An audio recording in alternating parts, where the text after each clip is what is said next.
અમદાવાદથી સમાચાર ઇસ્કોન અમલી અકસ્માત કેસ ફરજમાં બેદરકારી બદલ 2 પોલીસકર્મી સસ્પેન્ડ કરાયા.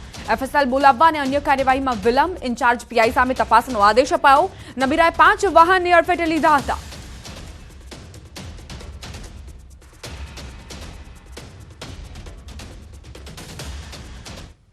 અમેરિકાના ન્યૂ જર્સીમાં વડોદરાના વૃદ્ધાની હત્યા. ગાંધીનગરના ભાડુઆત યુવાને વૃદ્ધાની હત્યા કરી.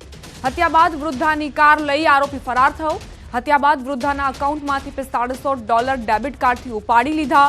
ન્યૂ જર્સી પોલીસે હત્યારા આરોપીની ધરપકડ કરી છે. મૃતક વૃદ્ધાના વડોદરા, રાજકોટ અને મુંબઈમાં રહેતા પરિજનો ઘેરા શોકમાં ગરકાવ થયા છે. તો અમેરિકાના ન્યૂ જર્સીમાં આ બનાવ બન્યો. વૃદ્ધાના ભાડુઆતે જ તેની હત્યા કરી દીધી અને ત્યારબાદ તેની કાર લઈને આરોપી ફરાર થઈ ગયો. ઉત્તર પ્રદેશના પ્રયાગરાજમાં યોજાનાર કુંભ મેળાની તૈયારીઓ શરૂ થઈ ગઈ છે. ત્યારે આ કુંભ મેળો હરિત કુંભ મેળા બને તે માટે આરએસએસ દ્વારા અનોખું અભિયાન હાથ ધરાયું. કુંભ મેળામાં આવતા પ્રવાસીઓ ડિસ્પોઝલ વસ્તુઓનો ઉપયોગ ટાળે અને મેળામાં પ્લાસ્ટિક વસ્તુઓના બદલે થાળી અને થેલાનો ઉપયોગ કરી શકે તે માટે એક થેલા એક થાળી નામનું વિશેષ અભિયાન હાથ ધરાયું.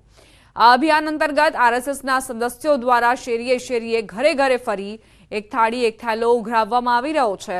આ થાળી અને થેલો પ્રયાગરાજ ખાતે મોકલવામાં આવશે. આ અભિયાન થકી જે પ્રતિદિન 1200 ટન કચરો, ખાદ્ય સામગ્રી સહિતનો થાય છે તે ઘટે તે માટે આ વિશેષ પ્રયાસ હાથ ધરાયો. મહત્વનું છે કે 23 જાન્યુઆરીથી 26 જાન્યુઆરી 2025ના રોજ આ મેળો યોજાશે, જેમાં અંદાજે 25 કરોડ શ્રદ્ધાળુઓ જોડાઈ શકે છે. દરેક જિલ્લામાંથી ઓછામાં ઓછા જિલ્લા 250 કાર્યકર્તાઓએ કામ શરૂ કરી દીધું છે. જેમ જેમ કામ આગળ વધશે એમ એમ આમાં કાર્યકર્તાઓ જોડાતા જશે. આ અભિયાન અમે 6 ડિસેમ્બર સુધી ચલાવવાના છીએ. 6 ડિસેમ્બર પછી જે પ્રયાગરાજમાં જે સ્થાન નિશ્ચિત થયું છે ત્યાં અમે એને ટ્રાન્સપોર્ટમાં મોકલવાના છીએ. 13 જાન્યુઆરી 2015થી ઉત્તર પ્રદેશમાં આવેલા પ્રયાગરાજ ખાતે કુંભ મેળો જે છે તે યોજાવા જઈ રહ્યો છે. ત્યારે આ કુંભ મેળો જે છે તે હરિત કુંભ મેળો બને તે માટે થઈને એક વિશેષ અભિયાન જે છે તે હાથ ધરવામાં આવ્યું છે અને આ અભિયાન આરએસએસ દ્વારા હાથ ધરવામાં આવ્યું છે. આજથી આ અભિયાનનો પ્રારંભ થઈ ચૂક્યો છે. એટલે કે અભિયાન અંતર્ગત થાળી અને થેલો જે છે તે ઉઘરાવવામાં આવી રહ્યો છે. લોકો, શ્રદ્ધાળુઓ જે છે તે આ અભિયાનમાં પણ સહભાગી થઈ રહ્યા છે. એટલે કે નવી થાળી અને થેલી જે છે તે ખરીદી અને એક જગ્યાએ એકત્ર કરવામાં આવી રહી છે. 50,000 જેટલી થાળી અને થેલી ગુજરાતમાંથી પ્રયાગરાજ તરફ જાય તે પ્રકારના આશ્રય સાથે અભિયાન જે છે તે આરંભાયું છે.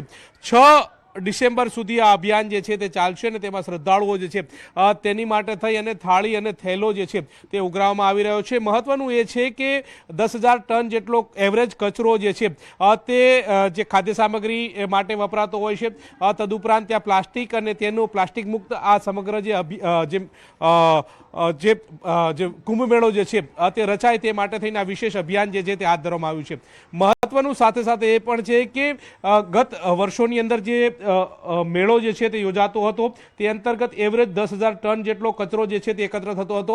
ત્યારે આ કચરો પ્રતિદિન જે એકત્ર થતો કચરો જે છે તે ઘટે અને લોકો થાળી અને થેલાનો ઉપયોગ કરી અને પ્લાસ્ટિક મુક્ત તદુપરાંત હરિત કુંભ મેળો રચાય તે માટે થઈને આ વિશેષ અભિયાન જે છે તે હાથ ધરવામાં આવ્યું છે અને આ અભિયાનનો આરંભ થઈ ચૂક્યો છે. ગુજરાતમાંથી 50,000 જેટલી જે થાળી અને થેલી જે છે તે પ્રયાગરાજ ખાતે આવનારા દિવસોની અંદર મોકલવામાં પણ આવશે. હરીશ શર્મા સાથે ગૌતમ શ્રીમાળી, ન્યૂઝ 18 ગુજરાતી, અમદાવાદ. વડોદરાની એમએસ યુનિવર્સિટી જે A+ રેન્ક ધરાવે છે. તમને જાણીને નવાઈ લાગશે કે આ A+ રેન્ક ધરાવતી યુનિવર્સિટીની સુરક્ષા રામ ભરોસે છે. યુનિવર્સિટીમાં 40,000થી વધુ વિદ્યાર્થીઓ અભ્યાસ કરે છે. રોજ હજારોની સંખ્યામાં વિદ્યાર્થી અને વિદ્યાર્થીનીઓ યુનિવર્સિટી કેમ્પસમાં આવતા હોય છે. યુનિવર્સિટી કેમ્પસમાં લાગેલા 250 સીસીટીવી કેમેરામાંથી 200 સીસીટીવી બંધ હાલતમાં છે. માત્ર 50 સીસીટીવી કેમેરા ચાલુ છે, જેને લઈ યુનિવર્સિટીમાં ભણતા વિદ્યાર્થીઓ સત્તાધીશો સામે સવાલ ઉઠાવી રહ્યા છે. નવાઈની વાત એ છે કે યુનિવર્સિટીમાં અવારનવાર બહારથી અસામાજિક તત્વો આવી માથાકૂટ કરતા હોય છે. વિદ્યાર્થીનીઓની છેડતીની પણ અનેકવાર ઘટનાઓ બની. તેમ છતાં યુનિવર્સિટી સત્તાધીશોની ઊંઘ નથી ઉડી રહી. કોઈ અનિચ્છનીય ઘટના બની તો આરોપી સુધી પહોંચવાની મુખ્ય કડી જ બંધ હાલતમાં હશે. ત્યારે અહીં ખરેખર સુરક્ષાના નામે શૂન્ય જોવા મળી રહ્યું છે.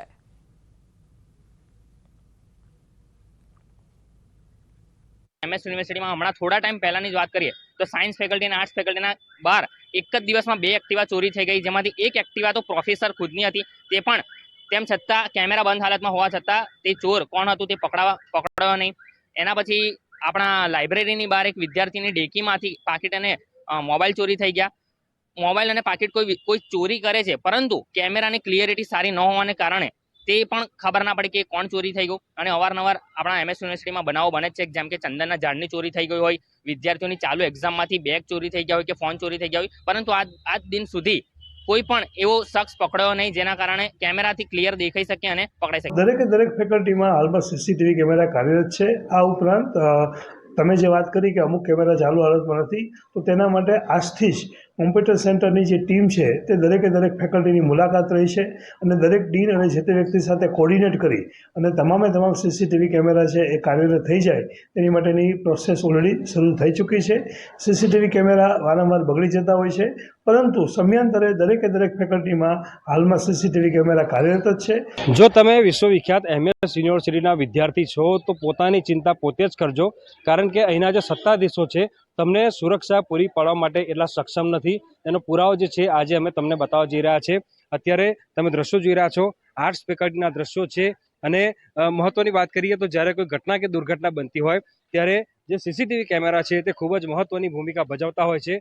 પરંતુ આ જે CCTV કેમેરા છે તે યુનિવર્સિટીના VCની જેમ આંધળા હોય તેમ લાગી રહ્યું છે. ઉલ્લેખનીય બાબત છે કે વિજિલન્સની ટીમ અગાઉ જ્યારે હતી ત્યારે સતત મોનિટરિંગ થતું હતું, વિદ્યાર્થીઓની જે ગતિવિધિ છે તેના પર નજર રાખવામાં આવતી હતી. પરંતુ આ જે VC છે તેમના મનસ્વી વલણના કારણે જે વિજિલન્સની ટીમ છે તેનું વિસર્જન કરવામાં આવ્યું. સિક્યુરિટી ગાર્ડ છે, પરંતુ તેમાં પણ બહુ મોટો અભાવ જે છે તે જોવા મળી રહ્યો છે. પૂરતી સંખ્યામાં સિક્યુરિટી ગાર્ડ નથી. CCTV કેમેરા છે તો તે બંધ હાલતમાં છે. એટલે જો વિદ્યાર્થીઓએ પોતાની સુરક્ષાની ચિંતા કરવી હોય તો પોતે જ ચિંતિત બનવું પડશે, કારણ કે યુનિવર્સિટીમાં વિદ્યાર્થીઓની સુરક્ષાનું ધ્યાન રાખે તેવી કોઈ પણ પ્રકારની વ્યવસ્થા અહીંયા જોવા નથી મળતી. હાર્દિક દીક્ષિત, ન્યૂઝ 18 ગુજરાતી, વડોદરા. મહીસાગર જિલ્લાના ખાનપુર તાલુકામાં વર્ષોથી આદિવાસી હોવાનું પ્રમાણપત્ર ન મળતા શિક્ષણનો બહિષ્કાર કરી ખાનપુરના 21 ગામના વાલીઓએ પોતાના બાળકને શાળામાં જતા બંધ કર્યા. અનેક આંદોલનો કરવા છતાં પણ જાતિના દાખલા ન મળતા આ વખતે આદિવાસી લોકો અડગ રહી નવું આંદોલન શરૂ કર્યું છે.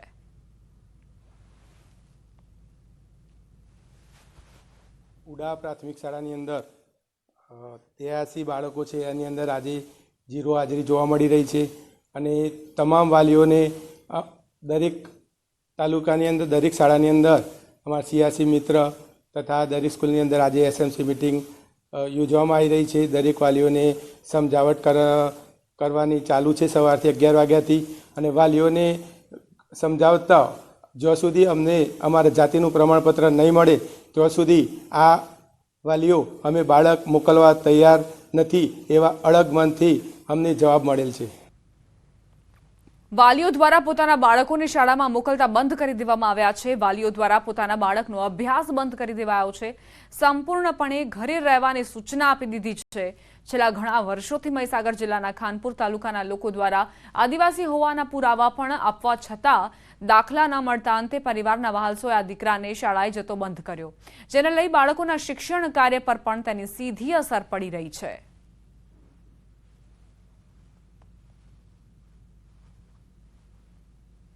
ખાનપુર તાલુકો મહીસાગર જિલ્લાની નવાગામ પ્રાથમિક શાળા છે. અમારી પ્રાથમિક શાળામાં આજે 214માંથી 17 બાળકો હાજર છે. એમાં અત્યારે SC બાળકો અને OBC બાળકો હાજર છે. ST બાળકો શાળાએ આવી રહ્યા નથી. શાળાના શિક્ષક મિત્રોએ વારંવાર ગામમાં જઈ અને વાલીઓમાં સમજાવવા માટે પ્રયત્ન કર્યો છે, વાલી સંપર્ક કર્યો છે. તો એમના તરફથી અમને એવું જાણવા મળ્યું છે કે એમના બાળકોને જાતિના પ્રમાણપત્ર મળતા નથી, એટલે વાલી મિત્રો બાળકોને શાળાએ મોકલવાની ઘસીને ના પાડી રહ્યા છે. મહીસાગર જિલ્લાના ખાનપુર તાલુકાની અંદર દાખલાનો જે પ્રશ્ન છે તે ફરી ઉદ્ભવ્યો છે. અનેક બાદ જે આંદોલનો છે તે આદિવાસી લોકો દ્વારા કરવામાં આવી રહ્યા છે. દાખલો નથી મળતો તે પ્રશ્નને લઈને અનેક આંદોલનો કરવામાં આવી રહ્યા છે. ત્યારે આ વખતે નવું આંદોલન કરવામાં આવી રહ્યું છે કે જે બાળકો છે તે શાળાએ જતા બંધ કરી દેવામાં આવે છે. દાખલો નહીં મળે ત્યાં સુધી બાળકોને અભ્યાસમાં અણગા રાખવાનો પ્રશ્ન અહીંયા ઉદ્ભવી રહ્યો છે. કેટલી એવી શાળાઓ છે કે અત્યારે બાળકોની સંખ્યા 0 જોવા મળી રહી છે. કેટલાક બાળકો છે કે અહીંયા ચોરાની અંદર જે ગામ આવે છે ત્યાં બેઠા છે, તેમની સાથે વાત કરીશું. કેમ અહીં બેઠા છો? સ્કૂલમાં કેમ નથી ગયા તમે બાળકો? દાખલા ના મળે ત્યાં સુધી સ્કૂલમાં નહીં જવાનું એવું માતા પિતાએ કહ્યું છે. કેટલા દિવસથી તમે જતા નથી અત્યારે સ્કૂલની અંદર? 4 દિવસથી. જ્યાં સુધી દાખલો નહીં મળે ત્યાં સુધી બાળકો સ્કૂલે નહીં જાય તેવું માતા પિતા દ્વારા જણાવવામાં આવી રહ્યું છે. કેટલાક ગ્રામજનો છે તેમની સાથે સીધી વાત કરીશું. બેન, શું કહેશો? બાળકોનું ભવિષ્ય બગડી રહ્યું છે, એક બાજુ સ્કૂલે જતા નથી બાળકો, શું પ્રશ્ન છે? અમારો પાયાનો પ્રશ્ન છે આદિવાસીના દાખલા, જે અમને નથી મળતા. સરકારશ્રી અમને દર વખતે આંદોલન કરીએ છીએ ત્યારે એક જ પગથિયું ચડાવીને અમને મૂકી રાખે છે કે તમને આપી દઈશું. આ વખત અમારે સરકારશ્રીને એ જ જણાવવું છે કે જ્યાં સુધી અમને જાતિના દાખલા નહીં મળે ત્યાં સુધી અમે બાળકોને મોકલશું નહીં. જ્યાં સુધી જાતિના દાખલા નહીં મળે ત્યાં સુધી બાળકોને નહીં મોકલીશું. શું કહેશો? દાખલાના અનેક આંદોલનો કરવામાં આવ્યા, સરકારશ્રી દ્વારા વાયદા વચન પણ આપવામાં આવ્યા હતા. કેવા વાયદા વચન હતા અને કેટલા આંદોલનો કર્યા છે અત્યાર સુધીમાં? અત્યાર સુધી વાત કરીએ તો ઈસવીસન 1979થી અમારો આ પ્રશ્ન ચાલે છે. 1979થી અમારા વડીલો વારંવાર આ માગણી કરતા હતા. 1979માં ફર્સ્ટ ટાઈમ માગણી કરવામાં આવી ત્યારે જે તે સરકારે અમને દાખલા આપવાનું ચાલુ કરી દીધું.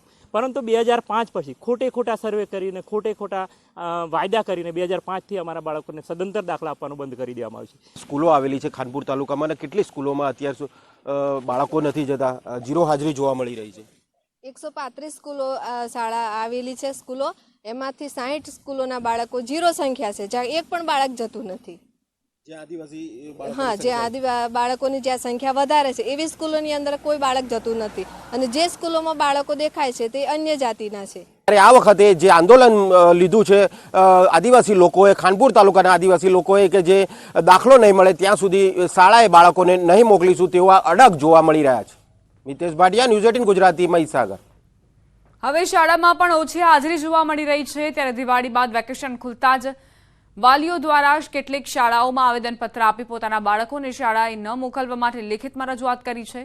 શાળા દ્વારા પણ વાલીઓને સમજાવવામાં આવ્યા છતાં તેઓએ પોતાના બાળકોને શાળામાં મોકલવાની સ્પષ્ટ ના પાડી દીધી.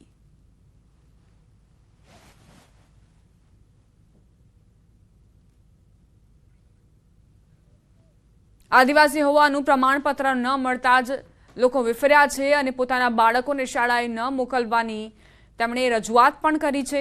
શાળાના સંચાલકોએ તેમને સમજાવ્યા છતાં પણ હવે વાલીઓ માનવા તૈયાર નથી.